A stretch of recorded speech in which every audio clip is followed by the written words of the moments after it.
먼저는 이번에 제가 한 주 동안에 걸쳐서 SWM이라고 하는 실크 웨이브 미션이라고 하는 국제 선교단체가 있습니다.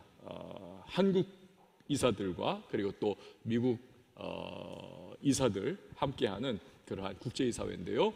여기에 또 참석을 하고 온 그러한 보고를 여러분들에게 좀 잠깐 드리도록 하겠습니다. 기도해 주셔서 잘 다녀왔습니다. 실크웨이브 미션인데요.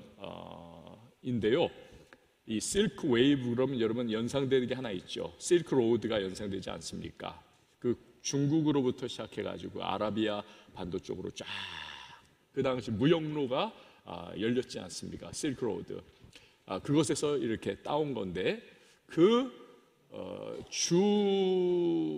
주변들은 사실은 오늘날 거의 아랍권 그리고 이슬람권이 아닙니까? 이 실크 웨이브 미션은요, 그 이슬람권을 타겟으로 삼은 제1의 목표 삼은 그러한 선교 단체입니다.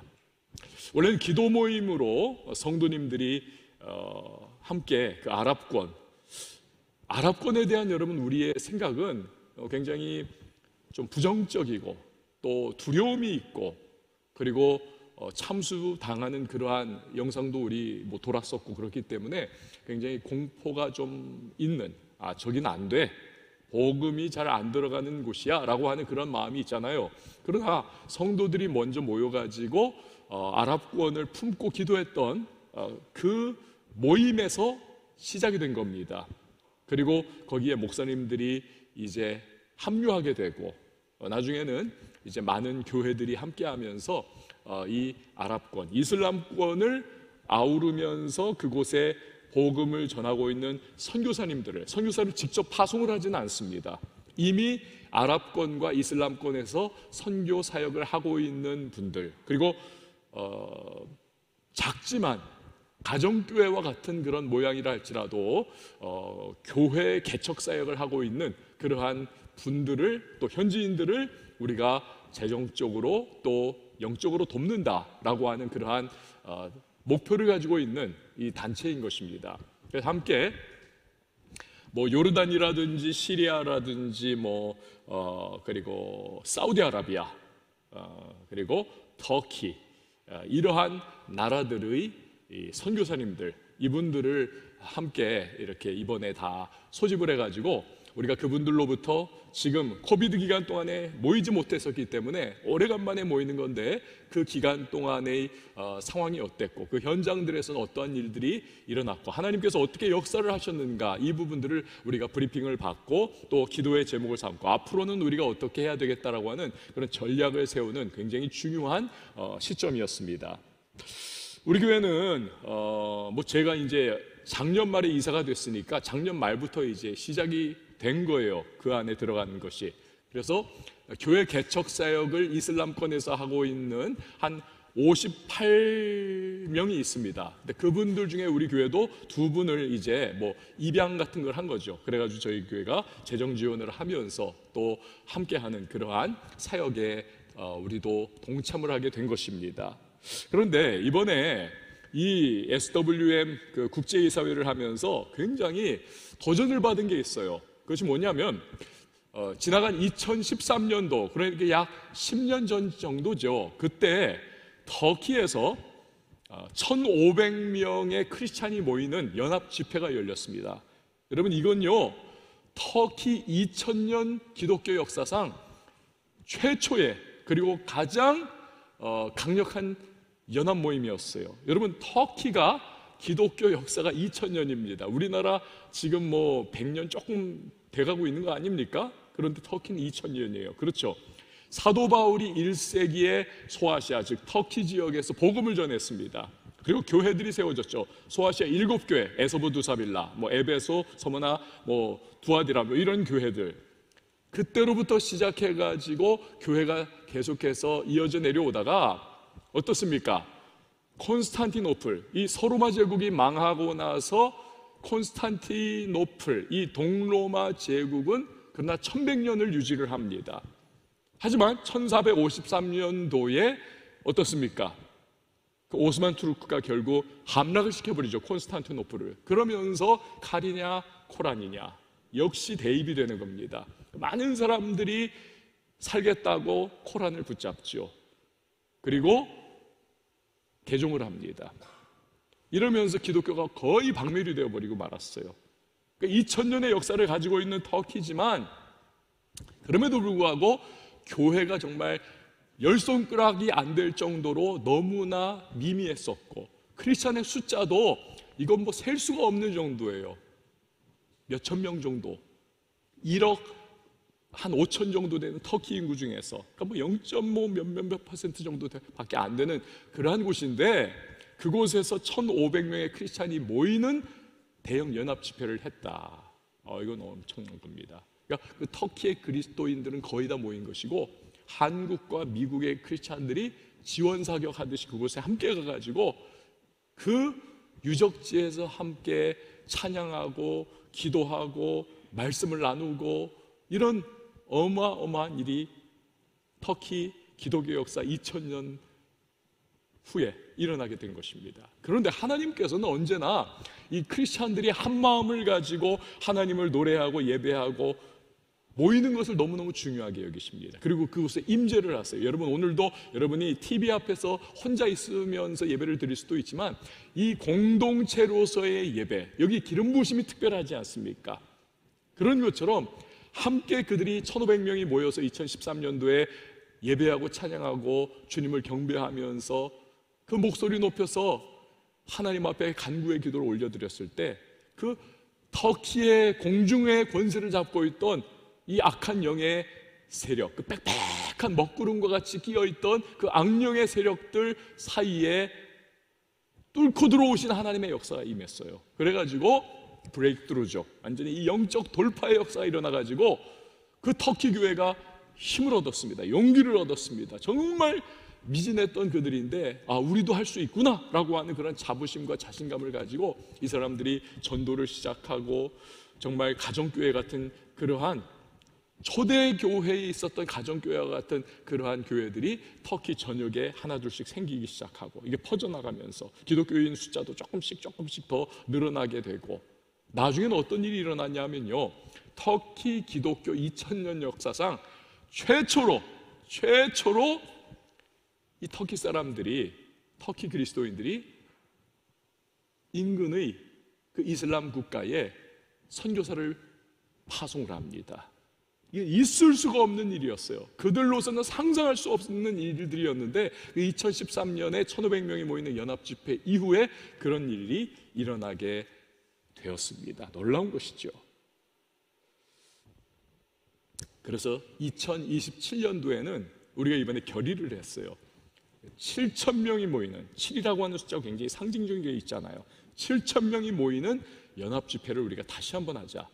2013년에는 브레이크스루라고 하는 그러한 개념을 가지고 우리가 이 일을 했었는데 이제 2027년도에는 블레싱, 그 돌파를 넘어서서 이제는 터키 전역에 그리고 이슬람권에 이 연합집회에서 흘러 넘치는 하나님의 은혜의 물꼬가 축복으로 퍼져나갈 수 있기를 우리가 기도하면서 준비하자. 그렇게 이제 계획을 하게 되었습니다.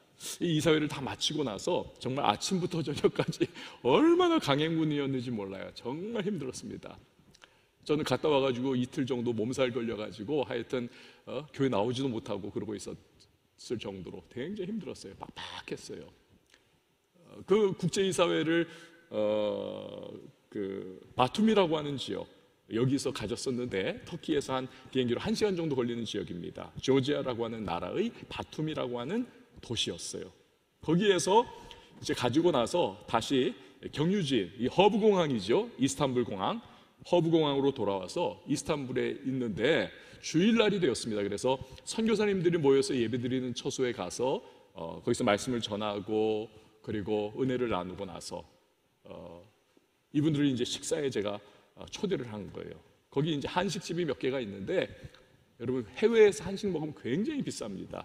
이분들 선교사님들은 여러분 돈이 없는 분들이잖아요. 사역도 빠듯한데 그래서 정말 1년에 한 번 거기 갈까 말까 할 그런 분들이신데 모시고 다 가가지고 왕성교회의 이름으로 이제 식사를 거하게 대접을 해드리고 너무들 좋아하시더라고요. 그리고 커피도 함께 즐겁게 마시면서 아주 정말 행복한 그러한 시간을 가질 수가 있었습니다. 제가 그날 주일에 과연 선교사님들에게 무슨 말씀을 전해야 될 것인가 기도하면서 고민을 하다가 그 말씀 전해야 되겠다. 그러니까 오늘 이제 마지막 시간이고 지난주에 제가 전했던 말씀이 뭐냐면 하나님의 전신갑주를 입으라 라고 하는 내용이 아니었습니까? 하나님의 전신갑주를 입으라. 기도하면서 생각해 보니까 이 선교사님들, 이 이슬람권에 계신 선교사님들보다도 더 그 말씀이 적합하고 필요한 분들이 없겠다 생각이 들었어요. 왜? 여러분, 이슬람이라고 하는 그 영적인 어둠, 그 악한 영이 꽉 그 도시와 국가를 완전히 봉쇄해버린 채, 그 복음을 완전히 봉쇄해버린 채 그렇게 왕노릇하고 있는 그 땅, 거기에서 예수를 믿을 뿐만 아니라 예수를 전한다는 것이 이게 얼마나 어렵고 고달프고 정말 힘든 일이겠습니까? 매일매일이 전쟁과 같고 정말 하나님의 전신갑주를 입지 않고서는 감당이 어렵습니다. 여러분, 이거 말씀드리기가 참 뭐하긴 하지만 선교사님들 중에서 이혼하는 분들이 종종 생깁니다. 이슬람권 아니더라도 동남아도 그렇고 또 다른 곳으로 간 선교사님들 중에서도. 왜냐하면 왜 그런 일이 생길까? 그렇게 헌신한 분들이신데 마귀가 어마어마하게 공격을 하죠. 그리고 우리처럼 함께 모여가지고 공동체에 예배를 드릴 수 있는 그런 현실이 안 됩니다. 그러니까 부부가 함께 예배하고 아니면 혼자 예배하고 늘 그런 상황이 되니까 영적으로도 많이 탈진하고, 이슬람 같은 권에서는 어떻습니까? 평생 복음 전에도요, 아무리 애를 써도 한 사람도 정말 구원해내지 못하는 일들이 비일비재합니다. 그럼 얼마나 여러분 마음이 위축되고 낙심하고 정말 좌절하는 거죠. 그러다 보면 완전히 밑으로 깔아지는 겁니다. 그러다 보면 감정적으로도 완전히 붕괴해버리고 부부싸움 일어나게 되고 갈등하면서 결국에는 사명이 파괴가 되어버리는 거예요. 가정이 해체되면서. 그러니까 마귀가 어마어마한 공격을 하게 되는 것이죠. 그래서 이 말씀을 전해야 되겠다. 이 터키는요, 여러분 세계사 시간에 배운 거 있잖아요. 케말 파샤, 그들의 국부 아닙니까? 이 터키를 건국을 하면서 세속주의를 표방을 했습니다. 우리는 이슬람 국가였지만 전통적으로 앞으로는 우리가 종교의 자유를 우리는 갖겠다. 그리고 서구의 문물도 다 받아들이겠다. 자유를 허락했습니다. 그래서 예수 믿으려면 믿어요. 그렇지만 믿지 않는 이유는 어렸을 때부터, 엄마 뱃속에서부터 그들은 이슬람의 세례를 받으면서 태어났고 자라고 살아가고 있기 때문에 그렇습니다. 지금도 각 도시마다, 여러분 이슬람권 가면 늘 경험하듯이 각 도시마다 거기에 모스크가 있지 않습니까? 그 모스크 꼭대기에서 하루에 5번씩 그냥 때려대는 그 귀가 아플 정도의 그 코란을 읽어대고 기도문을 막 낭송하는 그거에 따라서 이 사람들이 다 엎드려가지고 기도하고 막 그러지 않습니까? 그걸 늘 눈으로 봐왔고 자기도 그렇게 해왔고 그렇게 하는 사람들과 함께 부대끼며 살아가다 보니까 이 사람들은 완전히 이슬람에 그냥 노예가 되어 있는 거예요. 그래서 예수 믿으라고 해도 믿지도 않고 예수의 예자도 받아들이지 않는 그러한 상황이 되어 있습니다. 그러니까 선교사님들이 영적인 파워를 갖지 않으면 거기에서 감당이 안 되는 것입니다. 그래서 완전히 깔아져 버리고 붕괴해버리고 멘붕 상태에 빠지고 우울함에 빠지고 감정적, 영적, 정서적, 육체적으로 완전히 무너져 내리는 선교사님들이 한두 분이 아니에요. 이슬람권에. 선교지가 쉽지가 않습니다. 그래서 선교사님들이 제일 고파하는 게 뭐냐면 중보기도가 고파해요. 중보기도가. 우리 교회 선교사님들을 정말 선교사님들이 너무너무 부러워들 하세요. 여러분, 우리가 금요활력 철야 이 돌파기도회 때마다 선교사님들을 위해서 막 기도하고 또 우리 선교 그 부원들이 늘 연락해 드리고 그 선교의 새로운 기도의 제목과 뭐 하여튼 소식을 늘 우리가 쉐어하고 그리고 격려해드리고 지원해드리고 우리 굉장히 꿀벌처럼 열심히 하거든요. 그러니까 많은 선교사님들, 이웃 선교사님들, 동료 선교사님들이 너무나 왕성교회 선교사님들을 부러워하는 거예요. 이게 선교사님들은 중보기도가 너무너무 고픈 겁니다. 그러니까 만약 전쟁이 벌어져서 전방에서 막 백병전을 벌이고 치고받고 싸우고 있는데 후방에서 보급품이 제대로 지원이 안 된다. 그러면 여러분 어떻게 되겠습니까? 완전히 그 전쟁이 끝장나는 거 아니겠습니까? 마찬가지죠. 선교사님들이 그 영적 전쟁의 한복판에서 치열하게 싸워 나가고 있는데 후방에서 우리가 중보기도 안 해드리면 그러면 전방에서 완전히 무너져 내릴 수밖에 없는 거지요. 근데요, 여러분 이것이 그냥 저나 여러분 같은 그냥 평범한 우리 선교사님들의 그러한 모습이 아니더라는 것입니다.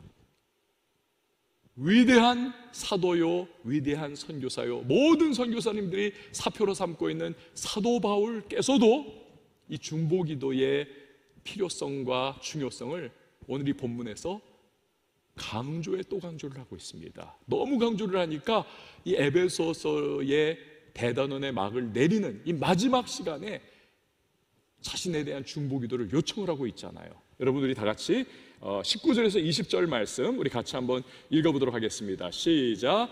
또 나를 위하여 구할 것은 내게 말씀을 주사 나로 입을 열어 복음의 비밀을 담대히 알리게 하옵소서 할 것이니 이를 위하여 내가 쇠사슬에 매인 사신이 된 것은 나로 이 일에 당연히 할 말을 담대히 하게 하려 하심이라. 아멘.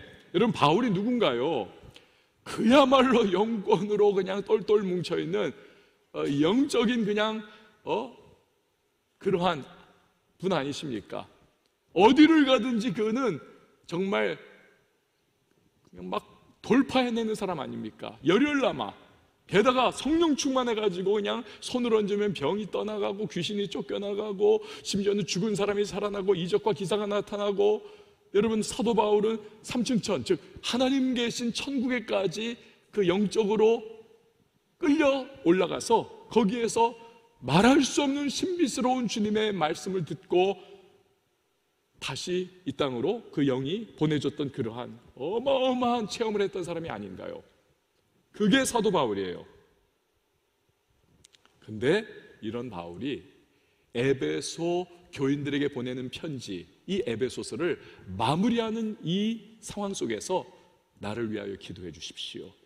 주님이 내 입술에 복음의 말씀을 넣어주시고 내가 이 복음을 전할 때 담대하게 전할 수 있도록 성령께서 나를 도와주시기를 여러분이 날 위해서 꼭 좀 기도해 주세요. 이렇게 부탁을 하고 있는 겁니다. 왜냐하면 당시 바울은요, 지난주에도 잠깐 지난주에도 드렸듯이 2년 동안 지금 로마의 어느 셋집에 기거하면서 가택연금 상태에 있는 거거든요. 그냥 가택연금이 아니에요. 4교대로 6시간마다 이제 로마의 시위대에 속한 군인들이 와가지고 자기의 손과 바울의 손을 쇠사슬로 연결해가지고 절대로 도망치지 못하게 가택연금 상태에 그렇게 놔두는 겁니다. 딱 한 가지예요. 그런데 오는 사람을 맞이할 수는 있습니다. 왜?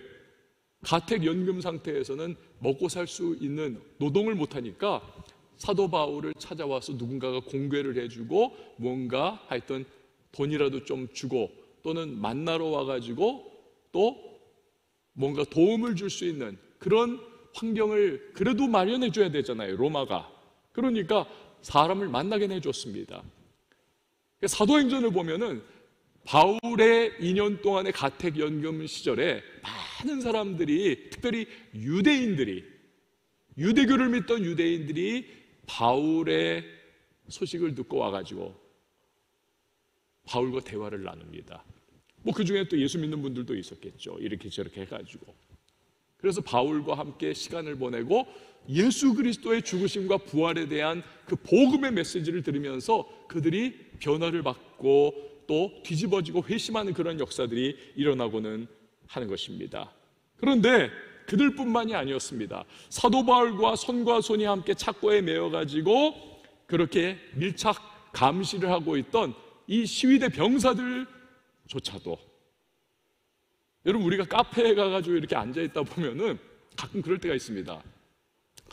그냥 책 보고 있는데 자꾸 옆에서 어떤 분들이 자꾸 소곤소곤 얘기를 해요. 근데 그 얘기가 자꾸 제 귀에 자꾸 들려와요. 뭐 우리 목사님이 어쩌고 이러고 저러고, 그런 막 귀가 이렇게 번쩍 뜨이는 거예요, 저는. 그래가지고 이제 그 들으면서 아 그렇구나 저렇구나 이제 이런 이야기 정보가 막 들어오기도 하고, 뭐 하여튼 뭐 남편 얘기도 들려오고 뭐 여자친구 얘기도 들려오고 뭐 이런저런, 안 들으려고 해도 그냥 막 들리고 딕션이 막 귀에 꽂힐 때가 있지 않습니까, 여러분?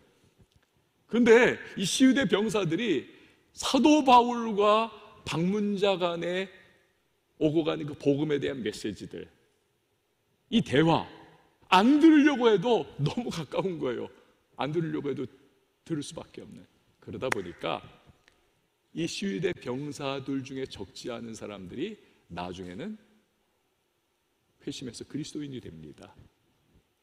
그리고 빌립보서에 보면 사도 바울이 이런 말을 해요. 시위대 전체에 이 과정을 통해서 복음이 퍼져갔다는 거예요. 그러면서 그가 말하기를, 내가 이렇게 가택연금 상태에 놓이게 된 것이 오히려 복음의 확산과 진전을 위해서는 잘된 일이다 라고 그렇게 고백을 합니다. 여러분, 이게 하나님의 오묘한 지혜고 복음의 비밀이에요. 신비입니다. 우리는요, 우리의 수준으로만 현실을 파악하고 재단을 하는 거죠. 판단하는 겁니다. 그래서 내 뜻에 안 맞으면 이건 아니야 라고, 하나님도 실수한 거야 라고 우리는 생각을 하는데, 아니요. 여러분, 처음과 끝을 한눈으로 바라보신 하나님, 그분의 계획은 오차가 없습니다. 그분은 반드시 모든 것을 합력하여 선을 이루어 주시는 능력의 하나님, 좋으신 하나님이심을 믿으시기를 바랍니다. 오늘 여러분의 삶 속에 내가 원하지 않는 지금 현실이 이루어져 가고 있다 할지라도, 그래서 낙심하고 하나님께 대한 원망과 불평마저도 막 나온다 할지라도, 여러분, 우리가 끝까지 붙잡아야 될 것은 뭐냐면, 하나님은 오차가 없으세요. 그분은 지금 여러분 경험하고 있는 그 아픔과 슬픔과 원치 않는 현실마저도 반드시 하나님은 합력하여 어느 한순간 주의 뜻을 드러내는 선을 이루어 주실 줄 여러분 꼭 믿으시기를 바랍니다. 그게 우리의 믿음이에요. 그것이 로마서의 말씀이기도 하죠. 자, 그런데 바울이요, 이런 과정, 이 복음이 막 퍼져나가는 과정을 통해서 그가요 알고 있었던 한 가지 사실이 있습니다. 참 이분은 겸손한 분이에요, 사도 바울은. 그건 뭐냐면, 그 모든 성과가 나로부터 된 것이 아니라는 겁니다. 자기의 어떠한 능력과 자기의 어떠한 재능과 자기의 어떠한 이 언변과 자기의 어떠한 힘으로 이루어진 것은 결코 아니라는 것을 그는 너무 잘 알고 있었습니다. 여러분, 왜 그렇습니까? 이 당시에 제국의 수도인 로마는요, 당대의 모든 지식과 지혜와 문명과 문화의 또 철학의 총본산이 되었습니다. 당연하죠. 가장 잘 사는 곳, 가장 유명한 곳, 가장 번영한 곳이기 때문에 다 여기로 몰려드니까. 그리고 사람들이 얼마나 콧대가 높겠습니까? 게다가 로마 시민들이 여러분 다신론자지 않습니까? 로마 가본 분들 알겠지만 판테온 있잖아요. 만신전. 그 그리스 로마 신화에 나오는 수많은 신들을 그들은 다 숭배를 했습니다. 그런데 그러한 로마 시민들에게 사도 바울이 유일신 하나님을 전하는 거예요. 들려오질 않는 거예요. 왜? 그 유일신 하나님이 누구의 하나님입니까? 유대인들이 누구입니까? 자기들이 멸망시킨 팔레스타인의 그 촌구석의 작은 나라 유대의 신 하나님, 게다가 그 하나님의 아들 예수님인 어떤 분이십니까? 자기들이 알고 있는 가장 극형 십자가에서 죽으셨다. 이게 도대체 자기들의 인간적인 머리로는, 그들의 이성으로는 받아들여지지 않는 거예요, 로마 사람들은. 그런데 놀랍게도 그 예수 그리스도를 그들이 믿게 되는 겁니다. 그 하나님을 섬기게 되는 것입니다. 그러니까 바울은 이게 너무너무 신기한 거예요. 자기로부터 이건 비롯한 일이 결코 아닌 것입니다. 그래서 고린도전서 2장 4절에서 5절을 보면 바울이 이런 고백을 합니다. 내 말과 내 전도함이 설득력 있는 지혜의 말로 하지 아니하고 다만 성령의 나타나심과 능력으로 하여 너희 믿음이 사람의 지혜에 있지 아니하고 다만 하나님의 능력에 있게 하려 하였노라. 저도 새벽에 이제 강대상 앞에서 늘 기도하면서 이 기도를 드려요. 오랫동안 그렇게 하고 있었어요. 하나님, 내 말과 내 전도함이 사람의 지혜에 권하는 말로 하지 아니하고 다만 성령의 나타남과 능력으로 하여 너희 믿음이 사람의 지혜에 있지 아니하고 오직 성령의 능력에 있게 하려 하였노라. 하나님, 이 말씀이 이루어지게 하여 주시옵소서. 제 사역 속에 말씀 전할 때 저 부족하고 연약하지만 성령께서 그 나타남과 능력으로 하나님 이 말씀을 사로잡아 사용하여 주시옵소서. 저도 그 기도를 하고 있어요. 바울이 그 말을 하고 있는 겁니다. 내가 아니라는 거예요. 여러분, 하나님이 닫아버리시면 열 사람이 없고 하나님이 열어버리시면 닫을 사람이 없는 줄 믿으시기 바랍니다. 그러니까 바울에게 하나님께서 그 입술에 말씀을 주시고 또 바울에게 성령의 능력을 물부터 기름부터 부어주셨기 때문에 그가 전하는 그 메시지가 그 기고만장하고 콧대 높은 로마 사람들에게까지도 들어가게 된 것이고, 그가 다니면서 소아시아 지역에서 예수를 전할 때에 인간의 이성으로는 죽은 자가 살아난다, 말도 안 되는 건데, 그런데 그 이야기를 들으면서 그 복음 메시지에 의하여 사람들이 변화받고 교회가 세워지고 어마어마하고 엄청난 일들이 지금까지 이루어진 것이거든요. 그러니까 사도 바울이 그 사실을 너무 뼈저리게 경험을 하는 겁니다. 그러면서 에베소 교회 교인들에게 나를 위해서 여러분 기도해 주세요. 하나님의 성령이 나를 붙잡아서 사용해 주시고 내 입에 말씀 주셔서 내가 담대하게 복음 전하고 그 복음으로 사람들이 변화받을 수 있도록 나를 위해서 기도해 주세요라고 이 위대한 사도가, 그 위대한 선교사님이 그렇게 기도를 요청하고 있는 겁니다. 사도 바울이 여러분 아시다시피 한때는 이 원리를 벗어난 적이 있지 않습니까? 아테네에 갔을 때 그 철학자들의 도시에 수많은 철학자들이 그 유명한 우리가 알고 있는 뭐 아리스토텔레스, 필로, 뭐 하여튼 뭐 플라톤 이런 사람들이 거기에 풍미했던 그 도시에 가가지고 그가 보니까 여전히 철학이 융숭한 상황이고 사람들은 새로운 철학 사조를 논하는 것에 완전히 몰두해 있는 거예요. 그러니까 사도 바울이 무슨 생각을 합니까? 아, 내가 여기 왔으니까 나도 이 논리학과 이 수사학과 이 변증법적인 기법을 내가 활용해 가지고 나도 예수 그리스도의 죽으심과 부활을 한번 내가 전해보자 시도를 하잖아요. 결과가 뭡니까? 비참하고 처참한 결과가 나옵니다. 예수 그리스도의 십자가와 그 죽으신 부활을 그냥 단도직입적으로 그가 전했던 많은 도시에서는 여러 사람들이 구원받고 교회가 세워지고 막 그랬는데, 정말 인간적인 모든 자기의 지식과 재능과 철학적인 그 기법을 다 동원했던 이 아테네에서의 복음 전파는 완전히 폭망을 해버리고 말았어요. 단지 그 몇 사람만이 흥미를 가지고 바울에게 나오고, 이러한 결과를 그가 경험하면서 그가 마음에 이제는 이를 악물고 결단을 했어요. 하나님, 내가 앞으로는 정말 더 이상 내가 인간적인 수단과 방법으로 복음을 전하려고 하는 헛된 노력을 하지 않겠습니다. 나 복음의 정수만을 내가 그대로 있는 그대로 내가 전하겠습니다. 하나님, 성령의 나타남과 능력으로 하여 너희 믿음이 사람의 지혜에 있지 아니하고 다만 성령의 능력에 있게 하려 하였노라. 이 일이 이루어지게 하여 주시옵소서. 이렇게 그가 회개하고 다시 나아갔던 것입니다. 그래서 에베소 교인들한테 나를 위해서 꼭 기도해 주세요. 이 간절한 중보기도의 요청을 하고 있는 겁니다. 그 설교의 황태자라고 하는 별명을 가진 스펄전 목사님이 있습니다. 여러분 지금 보시는 분인데, 저분이 50대 초반에 이제 하늘나라를 가세요.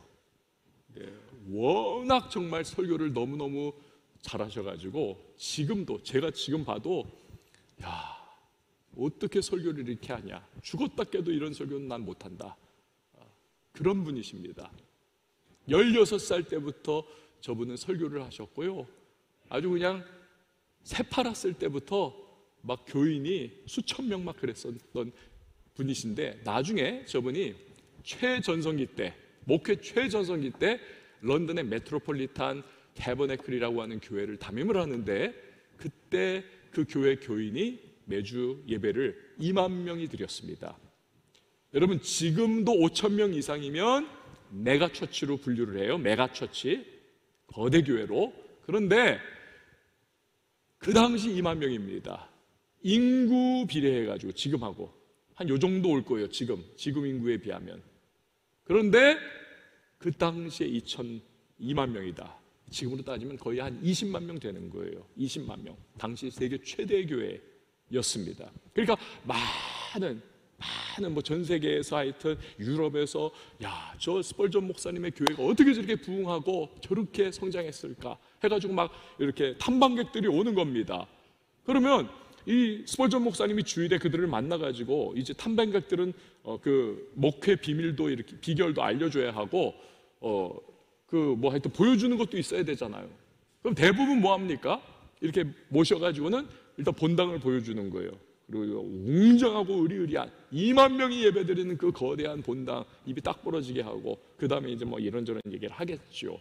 그런데 이 스펄전 목사님은 탐방객들을 데리고 늘 어디로 갔냐 하면요, 본당이 아닙니다.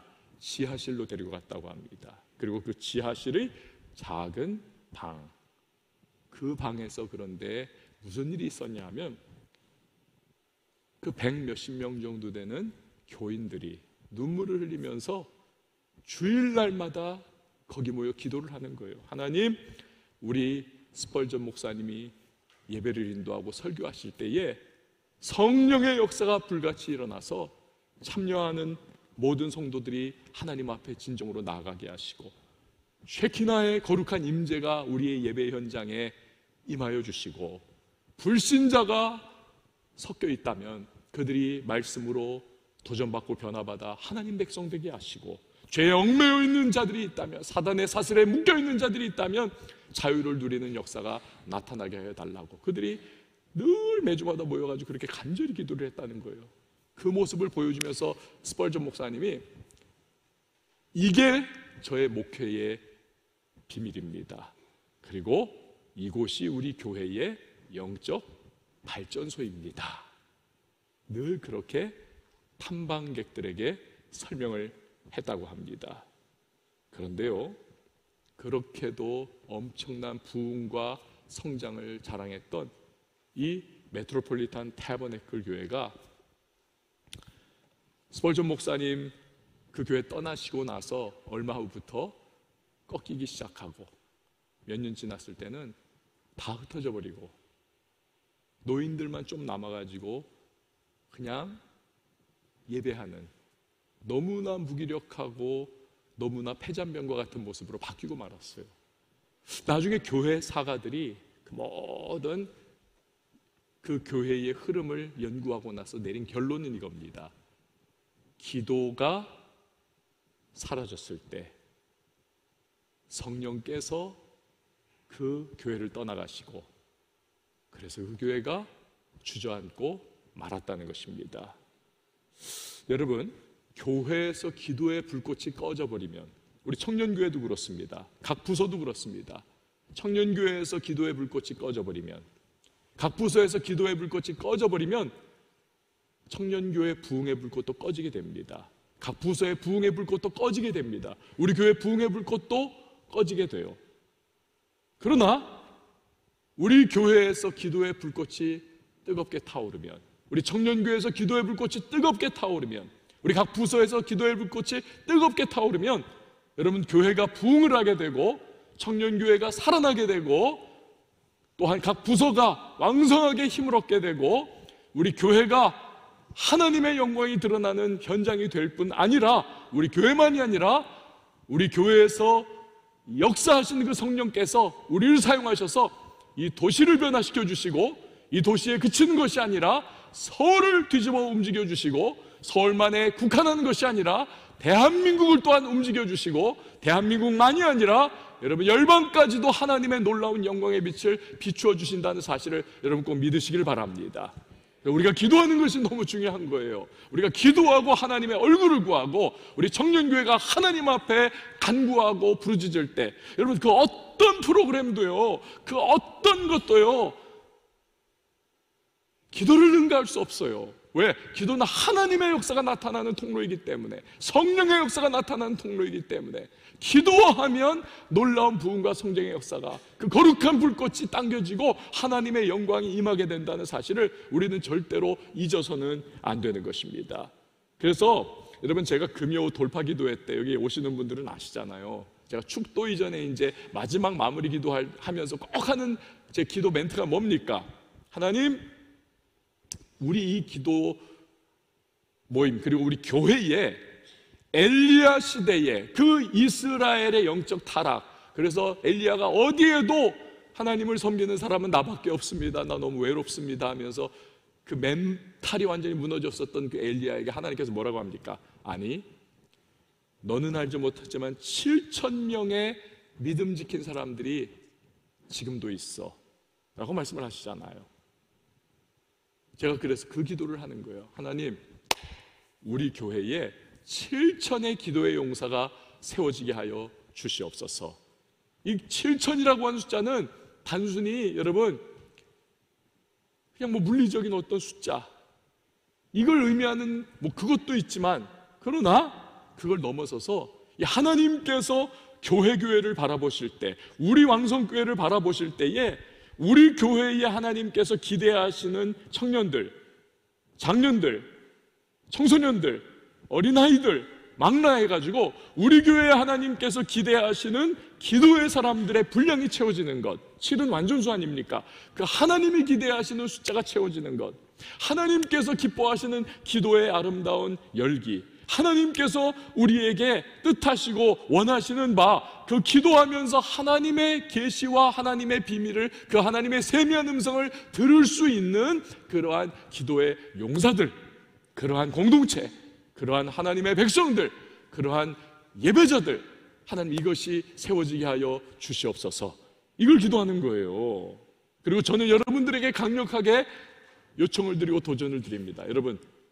여러분이 저와 함께, 또 우리 교역자들과 함께, 또 이곳에 있는 기도의 사람들과 함께 여러분 그 7,000의 기도의 사람들이 되어줄 수 있기를 축원을 드립니다. 기도하세요. 그럴 때 이 청년교회가 여러분 힘을 얻어가지고 독수리의 날개쯤에 올라간 것 같을 것이고, 에스겔이 골짜기에서 보았던 환상처럼 마른 뼈가 살아나서 행군하는 하나님의 군대의 역할을 감당해 나갈 수가 있고, 거룩한 영향력을 도시와 대한민국과 이 세상 가운데 드러낼 수가 있게 될 것입니다. 사도 바울이 바로 그거예요. 날 위해서 기도해 주세요. 이 사도 바울이 기도를 요청한 것처럼, 또 스펄전 목사님이 우리 교회의 영적 발전소는 이 기도하는 사람들의 모임입니다 라고 말씀을 했던 것과 같이, 여러분 성도들의 기도는 교회와 목회의 정말 필수 불가결한 요소, 가장 중요한 요소인 것입니다. 그래서 우리 교회도요, 이제 매년 연초마다 뭐 합니까? 목회자를 위한 중보기도 그 신청서를 받잖아요. 올해도 한 1,000몇백 명이 내가 우리 목사님을 위해서 기도하겠습니다라고 정말 너무너무 감사한 분들이 그렇게 사인업을 해주셨습니다. 너무 감사해요. 이분들이 기도해 주신 것 때문에 허물 많고 부족함 많고 연약함 많은 저가 이렇게 목회도 할 수 있고 말씀도 전할 수 있고, 그리고 휘청휘청 하다가도 다시 제자리를 설 수가 있는 거죠. 너무너무 감사한 겁니다. 여러분, 위대한 바울이 그렇게도 기도가 필요했다면, 여러분 누구에게나 기도가 필요한 겁니다. 여기 부모님들 계시죠? 몇 분들 부모님이시라면 꼭 기억하십시오. 부모의 기도가 자녀의 평생의 축복이 된다는 사실을 꼭 기억을 하시기를 바랍니다. 여기 대부분은 여러분 자녀들 아닙니까? 그렇다면 우리 자녀들이요, 기억을 하세요. 여러분들이 부모님들을 위해서 손 모아 드리는 그 기도가 여러분 부모님들의 여러분이 드릴 수 있는 그 어떤 것보다도 최고의 효도라는 사실을 여러분은 아셔야 해요. 여러분, 우리가 뭐 좀 돈 드리고 용돈 드리고 뭐 이것저것 잘해드리고 그래도요, 여러분, 우리가 부모님들을 위해서 기도해 드리는 것, 그건 그 기도를 통하여 하나님께서 역사하시거든요. 부모님들에게 우리가 아무리 잘해드려도요, 물론 해드려야죠. 해드릴 거 해드려야 하는데, 그러나 그것을 넘어서서 우리 부모님들의 삶을 움직여 가시는 그 하나님의 역사, 그것이 우리의 중보의 기도를 통하여 부모님들의 삶에 나타난다는 사실. 그래서 기도야말로 부모님들에게 해드릴 수 있는 우리의 최고한 효도다. 여러분, 이걸 꼭 잊지 마셔야만 하는 것입니다. 기도하는 거예요. 여러분, 앞으로 이제 또 우리가 태신자 예비작정서도 여러분 주보 안에 들어가 있는 거 보면서 또 시작됐구나 이렇게 감 잡으셨겠지만, 우리가 이제 불신 영혼 누군가를 위해서 기도할 것입니다. 여러분, 그 사람을 위해서 우리가 기도하는 것이야말로 우리가 그 사람에게 해줄 수 있는 가장 최고예요. 가장 최선입니다. 인생 아무리 잘 살아도요, 여러분 성공해도요, 예수 알지 못해가지고 호흡이 끝나는 그날 지옥 간다면 여러분 그것이야말로 얼마나 어리석습니까? 제가 돼지의 지굴성 얘기 해드린 적이 있었나요? 돼지는 여러분 목뼈가 이 굴절이 이렇게 돼 있는 게 땅만, 지굴성, 땅을 향해 굴절되어 있는 그러한 성질입니다. 그래서 땅만 이렇게 보면서 늘 땅 것만 이렇게 찾아 먹는 거 아닙니까? 그런데 돼지가 우물에 빠져버렸어요. 풍덩. 그러니까 이렇게 뒷다리로 서게 돼가지고 하늘을 처음 보는 거예요. 저런 하늘이 있었구나. 여러분, 이 땅의 것만을 추구하다가 뭐 성공했다, 성공 못했다, 뭐 어쩌저쩌다 하고 살아갔는데, 그러나 정작 여러분 영원한 주님의 나라, 그 천국, 이것을 내 것 삼지 못한다면 그 인생 얼마나 비참합니까? 여러분이 친구와 그 누군가를 위해서 기도해 주는 것, 하나님께서 그 영혼에 찾아와 주시기를 간구하는 것, 그것이야말로 그 사람을 향한 여러분이 해줄 수 있는 최고의 선물인 것입니다. 잊지 마세요. 우리가 기도할 때 그 불신자의 심령을 사로잡은 사탄 마귀의 견고한 진이 파쇄가 되기 시작하는 것입니다. 여리고성을 돌 때 쫙 그 일이 일어나는 것처럼 그걸 그리면서 여러분이 기도를 하세요. 이번에 그 SWM 국제이사회에서 레바논에서 사역하는 선교사님하고 이제 대화를 할 때가 있었어요. 근데 아주 흥미로운 이야기를 들었습니다. 이분이 이제 얘기하기를 지금 시리아 내전이 벌써 몇 년째 이어지고 있지 않습니까? 시리아에서 200만 명이 난민이 돼가지고 요르단에 있거든요. 난민촌을 형성하고. 근데 이 요르단 난민촌에 있는 난민들이 엄청난 숫자가 지금 예수님께 돌아오고 있다는 것입니다. 이 사람들도 이슬람이었어요. 이 사람들은 원래 시리아에서 살고 있고 평온할 때는 절대로 예수 안 믿을 사람들이었을 거예요. 그러나 전쟁의 참상이 그들의 마음을 흔들어 버렸고 그들의 삶에 다가온 격변이 그들의 마음을 부드럽게 만들어 버린 겁니다. 마음의 문을 열어버리게 만든 거예요. 그래서 예수 그리스도를 전하고 그들에게 구호 키트를 전하면서 복음과 성경을 전달했을 때 그들이 예수께로 나오는 그 엄청난 숫자가 지금 나오고 있다는 거예요. 엄청난 숫자가 놀랍다는 것입니다. 심지어는 여러분 이슬람 국가의 사람들이 하도 예수님께 안 나오니까 하나님께서 비상수단을 쓰는 일들이 정말 많이 일어나고 있다 그래요. 그들이 환상을 보면서 또는 꿈속에서 예수님을 만난다는 거예요. 예수라고 하는 분이 찾아와가지고 누구십니까 했더니 나는 예수다. 내가 너를 위해서 구원의 길을 열어주었다. 그 말씀을 듣는다는 거예요, 이 사람들이. 근데 예수를 잘 모르잖아요. 그래서 너무너무 답답하고 알고 싶어가지고 선교사님을 자발적으로 찾아와가지고 예수에 대해서 나에게 알려주세요. 그분이 하신 일이 뭔지 알려주세요.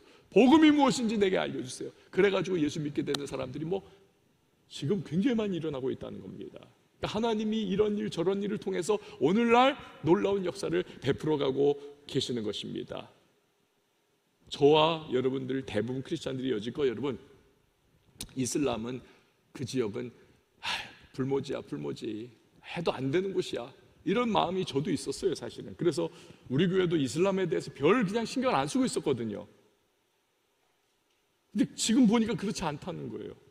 그러니까 우리가 이제는 이슬람을 위해서도 기도해야 하고 앞으로는 또 선교 지방생도 우리가 훈련해서 파송하는 그날도 또 왔으면 좋겠고, 지금까지 이런 일들이 여러분 어떻게 일어날 수 있겠습니까? 그 선교사님들이 단 한 명도 구원하지 못했을지라도 그러나 그곳에서 평생을 바쳐가면서 피눈물을 흘리면서 그 지역의 변화를 위해서 기도할 때 미세한 균열이 그 공중 권세 잡은 어둠의 세력, 그 빽빽한 그 강력한 권세들 사이에 미세한 균열이 났던 거죠. 이게 여리고성 돌면서 계속 그러다가 마지막에 와르르 무너져 내리는 것처럼. 그리고 지구촌 어디선가 지금도 이슬람권을 위해서 기도하는 그 연약한 성도의 기도들, 이것들을 하나님께서 다 들으시면서 이게 분량이 채워져 가니까 하나님이 그런 일들을 지금 이루어가고 계시는 것입니다. 여러분, 오늘 사도 바울이요 에베소서를 마무리하는 인사말을 쓰면서 그저 덕담으로 평안이 있을지어다, 사랑이 주님으로부터 너희에게 있을지 이렇게 마무리하지 않습니다. 이 가장 마무리를 그냥 보기 좋게 해야 하는 이 시점에 그가 뭘 하고 있습니까? 자신을 위한 중보의 기도를 강력하고도 심각하게 요청을 하고 있다는 사실. 그리고요 에베소 교인들은 사도 바울이 3년 동안이나 눈물 흘려가면서 가르쳤던 교회, 믿음 안에 공고히 서 있었던 교회가 아닙니까? 그들은 열심히 기도했을 거예요. 이 메시지를 들으면서. 이후에 어떤 일이 일어났는지는 우리가 기독교 역사를 통해서 잘 알고 있습니다. 여러분, 그 기도가 땅에 떨어지지 않았어요. 주의 놀라운 역사가 일어나는 통로가 됐습니다. 그래서 로마의 사도 바울이 뿌린 그 많은 복음의 씨앗들, 또 가택연금 상태의 그 쇠사슬에 함께 묶여 있으면서 복음을 들었던 시위대 안의 군인들, 그들의 신분이 굉장히 좋은 사람들이거든요. 로마 근위대의 사람들을, 그들은 귀족 계급이 굉장히 많았습니다. 로마의 많은 귀족들이 예수를 믿게 된 거예요. 이후에 여러 로마 황제가 기독교를 박해했지만 복음의 생명력은 결코 사그러지지 않고 로마 전역으로 퍼져나가면서 결국 AD 313년에 콘스탄티누스 황제가 밀라노 칙령을 통해서 기독교를 공인하게 되지 않습니까? 여러분, 우리는 이 오늘의 본문과 이후의 기독교 역사를 통해서 무엇을 생각하게 됩니까? 여러분, 기도는 능력이 있다는 사실을 믿으시기를 바랍니다. 그리고 기도는 누구에게나 필요하다라는 사실을 꼭 기억하세요. 사도 바울조차도. 그래서 여러분의 주변에 있는 그 누군가가 지금 기도가 필요합니다. 또 여러분이 기도가 필요합니다. 저가 기도가 필요합니다. 우리가 기도가 필요합니다. 이 기도의 사실, 기도는 너무나 힘이 있고 강력하고 하나님이 역사하시는 통로이며 성령께서 역사하시는 은총의 통로라는 사실, 우리 모든 기도가 필요하고 하나님 기도를 통해서 역사하신다는 사실을 기억하면서 여러분, 우리가 기도에 힘쓸 수 있는 우리 모든 청년교회가 다 될 수 있기를 주의 이름으로 축원을 드립니다. 우리 다 같이 일어나서 함께 찬양하도록 하겠습니다. 하나님의 열심.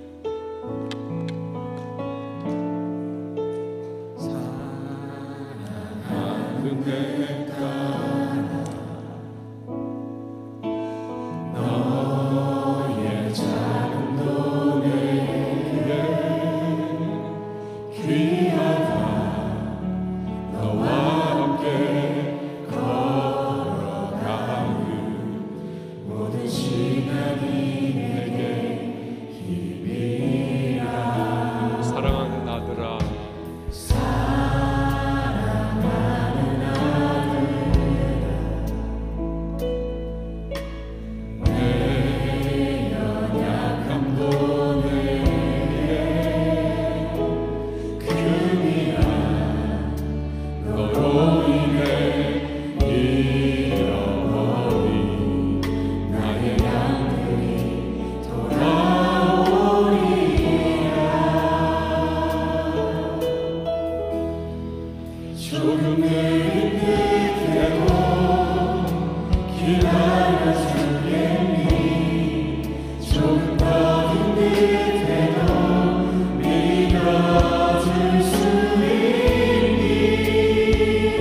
마지막으로 한 번 더 찬양하십시다. 조금 느린 듯해도, 조금 느린 듯해도 기다려 주겠니. 조금 더 느린 듯해도 믿어줄 수 있니. 내가 나의 힘이 절대 헛되지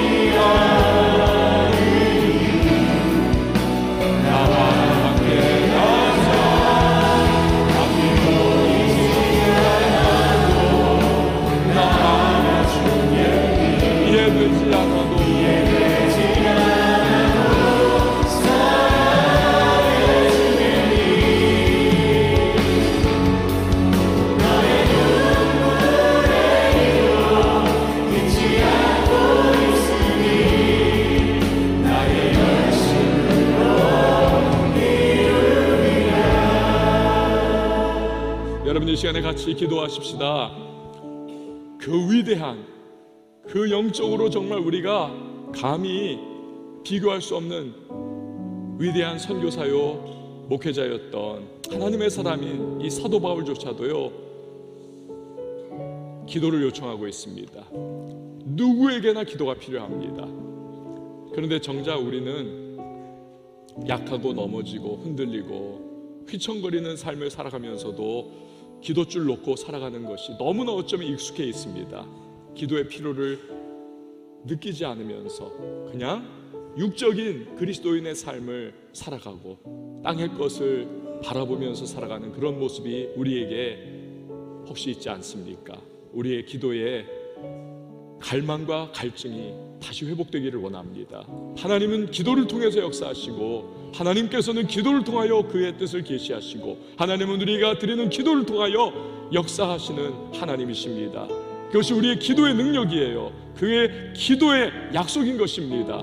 오늘 주님, 내가 다시 한번 기도줄 붙잡을 수 있도록 도와주시고, 하나님, 나 기도하면서 이 한 주간을 살아갈 수 있도록 도와달라고, 또 누군가 여러분의 기도가 필요한 사람이 있다면 그 사람을 생각하면서 주님 앞에 기도의 제목으로 올려드리시면서 이 시간들이 다 같이 주님의 이름 한번 외치고 기도하며 나갑니다. 주여, 하나님 아버지 감사합니다. 주 하나님 아버지, 다시 한번 사도 바울의 이 메시지를 들으면서 하나님 기도의 눈을 붙잡을 수 있기를 원합니다.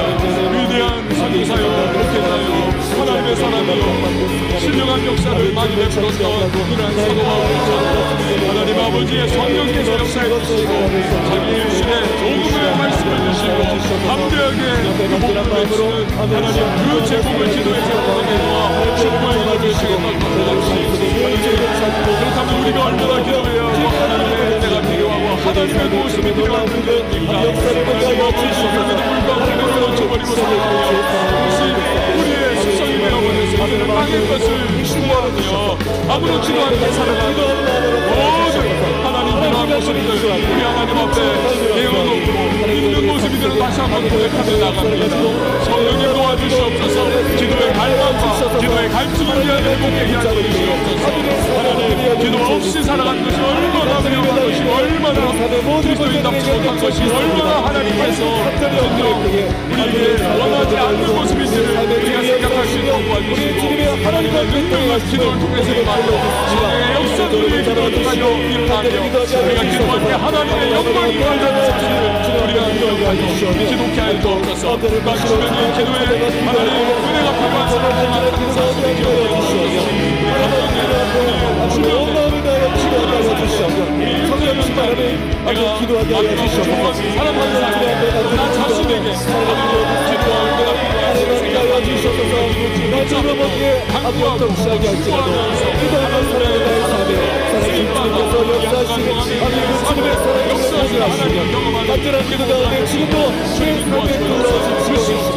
아들의 불만과 불평가를 아들을 포기하여 주시옵소서. 기도할 때에 앞에 있는 한 주간을 주님 앞에 올려드리시면서 일터의 현장이든 가정의 현장이든 그것이 인간관계이든 무엇이든 간에 하나님 성령의 두루마리 입고 나갈 수 있도록 도와주시고 우리 하나님께서 원하시는 주의 백성의 모습으로 우리 살아갈 수 있도록 도와달라고. 비록 연약하고 넘어져서 휘청거리는 순간이 있어도 하나님 다시 한번 성령의 능력으로 우리를 일으켜 세워주시고 그 현장 속에서 기도자, 예배자의 모습으로 살며 하나님 기뻐하시는 사람들로서 우리 그렇게 자리매김하고 축복의 사람들로 우리 세워져 나갈 수 있도록 도와달라고 이 시간 한 주간의 삶을 올려드리면서 우리 주님의 이름 외치고 기도합니다. 주여 하나님 아버지 주옵소서. 삶을 붙잡아 주시옵소서. 지금은 저희가 살아가는 그 한 주간의 삶이 하나님의 승리의 삶이 되게 하여 주시옵소서. 축복의 삶이 되게 하여 주시옵소서. 저희 삶을 주님의 믿음과 건강한 사랑의 삶이 될 수 있도록 붙잡아 주시옵소서. 저희들의 모든 삶의 시간들 통하여 주님의 이름을 높여 주시옵소서. 저희들의 모든 삶을 통하여 하나님의 나라가 이루어지며 저희들의 모든 삶을 통하여 저희의 간절한 기도를 통하여 아버지 선교제를 위하여 아버지 교회를 위하여 아주 믿는 모든 하나님을 위하여 우리가 함께 기도할 때에 간절한 기도를 통하여 하나님의 약속이 아버지 나타나는 역사를 우리의 살아가는 열심히 잡도록 붙잡아 주시옵소서. 저희들의 직장생활 가운데 하여 주시오며 님께서 주님 붙잡고 일하는 아버지 모든 시간 가운데 하여 주시오며 아버지 어떻게 하여 주시옵소서. 아버지 어려움과 문제를 만날 때마다 주님 시간들을 버리시는 때에 하나님의 너를 주역하여 주시오며 하나님의 너를 하여 주시옵소서. 주님과 너희라는 그 아름다운 것이 아버지 행복한 직장생활이 되게 하시며 하나님의 건강한 직장생활이 되게 하시며 하나님께 영광을 내는 직장생활이 되게 하여 주시옵소서. 우리가 만나는 모든 사람 가운데도 하나님께 사용하여 주시오며 아버지 주님의 참된 사랑을 이루어가는 저희를 될 수 있도록 붙잡아 주시옵소서.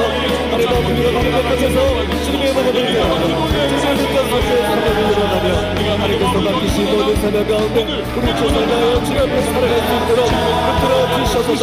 앞으로 세월을 아끼며 하루 시간을 낭비하지 않고 주 앞에 성실하게 살아갈 수 있도록 붙잡아 주시오며 하나님 아버지 우리가 살아가는 모든 시간 가운데 아주 한전하게 시간 보내지 않게 해주시오며 주의 하나님의 아들 시간 보내지 않게 해주시오며 이 생각에 아버지 주님의 기뻐하시는 삶을 살아갈 수 있는 저들의 삶을 함께 하여 주시옵소서.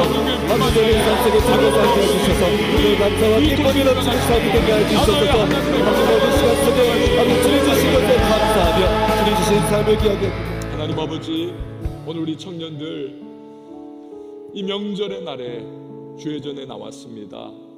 하나님 아버지 만나 뵙고 하나님 예배하고 하나님 말씀 붙잡고 또 기도 가운데 성령으로 구비되어 삶의 현장 나가기를 소망하는 마음, 그래서 이곳에 모였습니다. 하나님 우리 청년들 기억해 주시고 우리 한 사람 한 사람들 주께서 기름 부으심으로 함께하여 주시옵소서. 기도의 능력을 회복하는 우리가 될 수 있기를 원합니다. 우리 청년교회가 기도로 돌파하는 청년교회가 되게 하여 주시옵소서. 성령 충만한 청년교회, 성령 충만한 하나님의 사람들, 부서들 그리고 주의 뜻이 그 가운데 계시되어져 깨달아 알며 하나님을 기쁘시게 할 수 있는 우리 모두가 되게 하여 주시옵소서. 사람 만나면 즐겁고 좋은 점도 있지만 피곤하기도 하고 시험 들기도 하고 서로 상처 주고받기도 하는데, 하나님 만나면 하나님은 언제나 우리를 용납해 주시고 용서해 주시고 위로해 주시고 격려해 주시고 힘 주시는, 우리의 모든 원망과 불평과 한숨마저도 다 있는 모습 그대로 받아주시는 좋으신 아버지이심을 믿습니다. 그 하나님 예배하는 우리들 이제 삶의 자리로 또한 한 주간 나아갈 때 주의 성령이여 함께 하시고 앞서가 주셔서 때를 따라 도우시는 은혜로 우리를 이끌어 주시고, 하나님 주님의 백성의 삶이 얼마나 아름답고 얼마나 귀한 것인지를 우리가 체험할 수 있는 복된 한 주간이 되게 하여 주옵소서. 결박에 얽매여 있는 누군가가 있다면 성령님 찾아가 주시고 그 결박을 끊어 주시옵소서. 중독에 얽매여 있는 누군가가 있다면 그 중독이 끊어지게 하여 주시옵소서. 하나님께서 우리의 모든 형편과 상황을 아시오니 주님의 은혜로 우리를 더딥혀 주시옵소서. 귀한 예물 주님 앞에 믿음으로 봉헌하며 그 안에 기도의 제목을 담아 올려드립니다. 연락하여 주시고 하늘의 신령한 은혜와 땅의 기름진 복으로 갚아 주시옵소서. 이제는 우리 주 예수 그리스도의 은혜와 하나님 아버지 극진하신 사랑과 성령의 교통하심이 우리 모든 예배자 한 사람 한 사람 머리 위에 이제부터 영원토록 함께 계실지어다. 아멘.